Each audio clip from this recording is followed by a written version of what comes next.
ইমান দরকার আসেনি।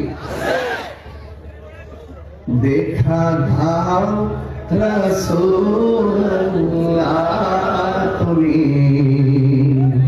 কাঁদে আসি কত মা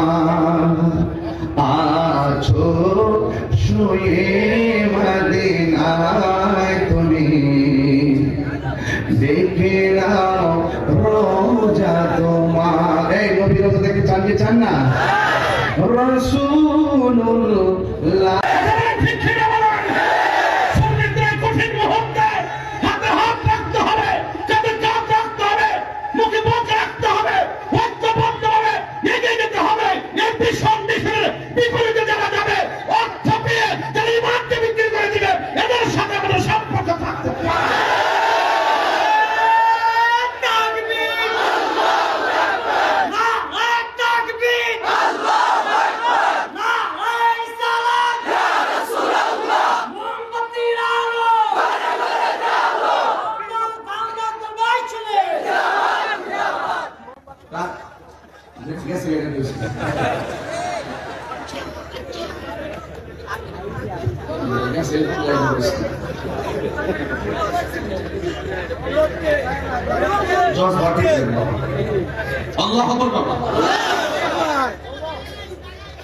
আমরা হারিনি,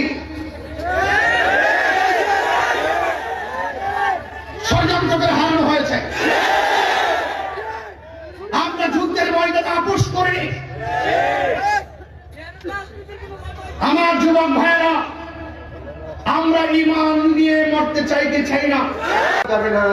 এত সুন্দর কনসেপ্টটা আল্লাহর দরবারে বললাম, এরপর আমরা মাজার পূজারি, এরপরে আমরা নাকি সিজদা করি, এরপরে আমরা নাকি কাউকে আল্লাহ সমকক্ষ মনে করি।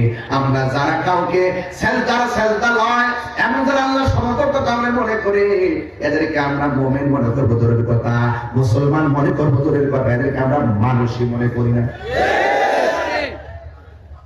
মানুষের মধ্যে কিছু মানুষ আছে সর্বশ্রেষ্ঠ, আবার মানুষের মধ্যে কিছু মানুষ আছে পশুর চাইতে আরো নিকৃষ্ট, আছে না ভাই? এই জন্য যুবকের দল সুদা পরিষ্কার কথা বলে দিয়ে যাই, আমাদের এই কনসেপ্ট বাড়ির মধ্যে নিয়ে যাবেন। এই জন্য আমি বলেছি আমার রব হলো তিনি আর রহমান, আল্লামাল কোরআন, রহমান দয়াময়, যিনি শিক্ষা দিয়েছেন আল কোরআন। এই জন্য আমার বন্ধুগণ, আল্লাহকে আমরা চিনেছি, আল্লাহ হলো তিনি, যিনি ছিলেন তিনি আছেন তিনি থাকবেন, যিনি আছেন তিনি থাকবেন। জবান খুলে বলেন তিনি কে? আর সব ধ্বংস হয়ে যাবে। আমার আল্লাহ কোরআনে বলেছেন কুল্লু মান আলাইহা ফান